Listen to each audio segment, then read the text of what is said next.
દાહોદમાં રતનમહાલમાં વાઘના વિડીયોનો મામલો છે। વાઘ મધ્યપ્રદેશથી આવ્યો હોવાની શક્યતાઓ છે। વાઘ રતનમહાલમાં હોવાની પુષ્ટિ છે। ગુજરાતમાં વાઘ સ્થાયી થાય તો આ મોટી સિદ્ધિ ગણાય। કેટ ફેમિલીના સિંહ, દીપડો અને વાઘ ગુજરાતમાં હોય તો મોટી સિદ્ધિ છે। કોઈપણ રાજ્યમાં કેટ ફેમિલીના 3 મેમ્બર એક સાથે સ્થાયી નથી અને ગુજરાતમાં એ થઈ રહ્યું છે। આપ જોઈ રહ્યા છો, વાઘ રતનમહાલની આજુબાજુ હોવાની પણ પુષ્ટિ થઈ છે।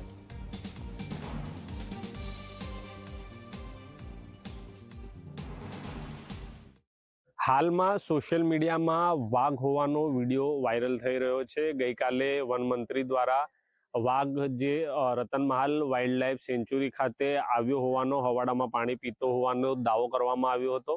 ત્યારે ઝી 24 કલાકની ટીમ અત્યારે રતનમહાલ વાઇલ્ડ લાઇફ સેન્ચ્યુરી ખાતે છે।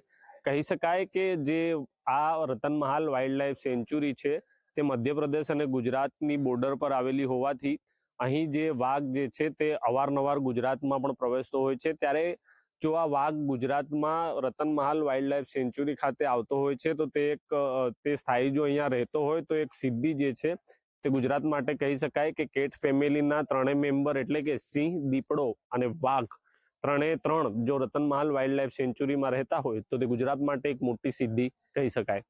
ધ્રુવ ગોસ્વામી, ઝી 24 કલાક।